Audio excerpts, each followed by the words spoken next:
பரிசுத்த வேதாகமம் பழைய ஏற்பாடு ஏசாயா தீர்க்கதரிசியின் புஸ்தகம் 2ஆம் அதிகாரம். ஆமோத்சின் குமாரனாகிய ஏசாயா யூதாவையும் எருசலேமையும் குறித்து கண்ட தரிசனம். கடைசி நாட்களில் கர்த்தருடைய ஆலயமாகிய பர்வதங்களின் கொடுமுடியில் ஸ்தாபிக்கப்பட்டு மலைகளுக்கு மேலாய் உயர்த்தப்படும். எல்லா ஜாதிகளும் அதற்கு ஓடி வருவார்கள். திரளான ஜனங்கள் புறப்பட்டு வந்து, நாம் கர்த்தரின் பர்வதத்துக்கும் யாக்கோபின் தேவனுடைய ஆலயத்துக்கும் போவோம், வாருங்கள். அவர் தமது வழிகளை நமக்கு போதிப்பார், நாம் அவர் பாதைகளில் நடப்போம் என்பார்கள். ஏனெனில் சீயோனிலிருந்து வேதமும் எருசலேமிலிருந்து கர்த்தரின் வசனமும் வெளிப்படும். அவர் ஜாதிகளுக்குள் நியாயம் தீர்த்து திரளான ஜனங்களை கடிந்து கொள்வார். அப்பொழுது அவர்கள் தங்கள் பட்டயங்களை மண்வெட்டிகளாகவும் தங்கள் ஈட்டிகளை அரிவாள்களாகவும் அடிப்பார்கள். ஜாதிக்கு விரோதமாய் ஜாதி பட்டயம் எடுப்பதில்லை, இனி அவர்கள் யுத்தத்தை கற்பதும் இல்லை. யாக்கோபின் வம்சத்தாரே, கர்த்தரின் வெளிச்சத்திலே நடப்போம், வாருங்கள்.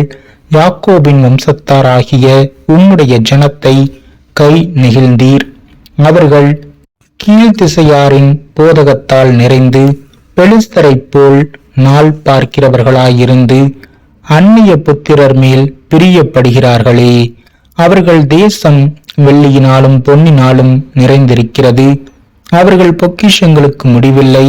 அவர்கள் தேசம் குதிரைகளாலும் நிறைந்திருக்கிறது. அவர்கள் ரதங்களுக்கும் முடிவில்லை.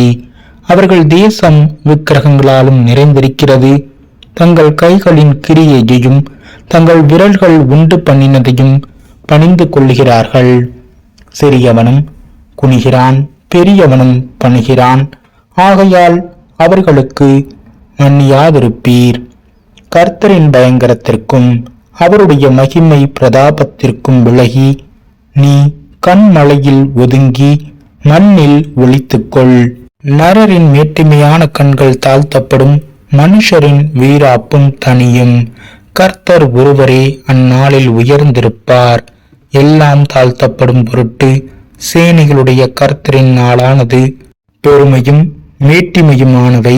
எல்லாவற்றின் மேலும் உயர்ந்தவை, எல்லாவற்றின் மேலும் லீபனோனிலுள்ள உயரமும் ஓங்கலுமான எல்லா கேதுருக்களின் மேலும் பாசானிலுள்ள எல்லா கர்வாலி மரங்களின் மேலும் உன்னதமான எல்லா பர்வதங்களின் மேலும் உயரமான எல்லா மலைகளின் மேலும் உயர்ந்த எல்லா கோபுரத்தின் மேலும் அரணான எல்லா மதிலின் மேலும் தர்ஷீஷின் கப்பல்கள் எல்லாவற்றின் மேலும் எல்லா சித்திர வினோதங்களின் மேலும் வரும்.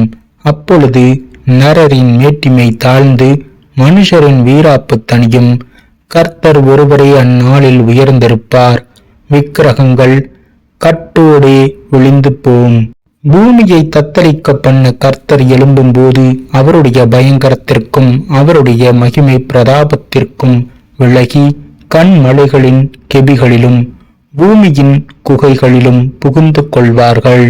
பூமியை தத்தளிக்க பண்ண கர்த்தர் எழும்பும் அந்நாளிலே அவருடைய பயங்கரத்திற்கும் அவருடைய மகிமை பிரதாபத்திற்கும் விலகி கண்மலைகளின் வெடிப்புகளிலும் குன்றுகளின் சந்துகளிலும் புகுந்து கொள்ளும்படிக்கு மனுஷன் பணிந்து கொள்ள தனக்கு உண்டாயிருந்த தன் வெள்ளி விக்கிரகங்களையும் தன் பொன் விக்கிரகங்களையும் மூஞ்சூர்களுக்கும் துறிஞ்சில்களுக்கும் எரிந்து விடுவான். நாசியிலே சுவாசமுள்ள மனுஷனை நம்புவதை விட்டு விடுங்கள், எண்ணப்படுவதற்கு அவன் எம்மாத்திரம்.